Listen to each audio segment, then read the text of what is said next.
पोषण अभियान चलाने के अंदर बहुत सा सामान वो आपको दिया जाता है ताकि आप बच्चों को पका करके उस सामान को खिलाएं।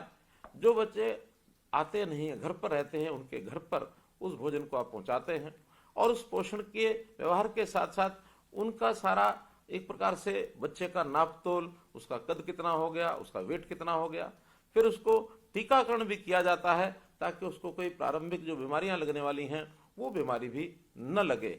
इस काम को भी आपको लगातार जो है उनके लिए वो करना पड़ता है।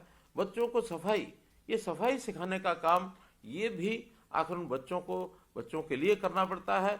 और बच्चे सफाई कैसे, आंगनबाड़ी सेविका, सहायिका, मिनी आंगनबाड़ी कार्यकर्त्री हैं, आप सभी के लिए वीडियो बेहद ही महत्वपूर्ण होने वाली है। हाल ही के अंदर कुछ ऐसे कार्य हुए हैं, हाल ही के अंदर कुछ ऐसे सराहनीय कदम उठाए गए हैं जिनको देखने के बाद अब आंगनबाड़ी सहायिकाओं के मानदेय वृद्धि की जो आशाएं हैं वो चरम पर पहुंच गई हैं। फिलहाल के लिए ये वीडियो आपने देखी होगी, फिलहाल ये इंट्रो पॉइंट था, पूरी वीडियो आप देखें।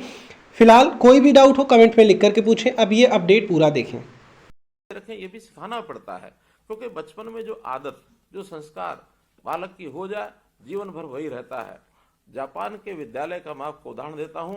जापान में जब भी बच्चा अपने प्राथमिक शिक्षा ग्रहण करने के लिए ऐसे शिशु वाटिका में जाता है तो वहां सबसे पहले जहां वो बैठता है वहां उसके आसपास जगह साफ है कि नहीं है, जिस बैग को वो लेकर के वहां जाता है उस बैग साफ है कि नहीं है, वहां जहां बैठता वहां का फर्श और दीवारें साफ है कि नहीं है, उसको पहले चेक करने के लिए लगाते हैं।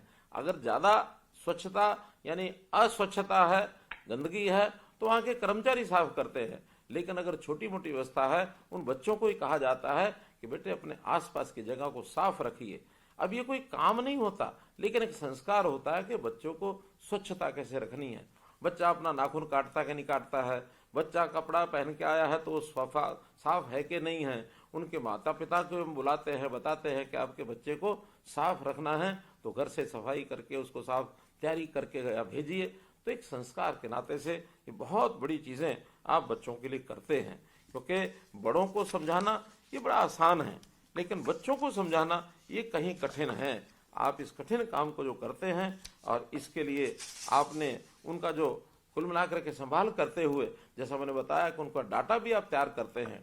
अभी तक डाटा हम अपने रजिस्टर पर ये रखते रहे हैं, लेकिन अब आपको मोबाइल के साथ ऐप भी दी गई है कि आप उस डाटा को अपडेट करिए, और हर दिन अपडेट करेंगे तो उसका डाटा एक सर्वर में जाकर के और एक प्रकार से जानकारी सबको मिलती रहेगी, और एक प्रगति कैसी हो रही है इसका भी हम ध्यान रखेंगे।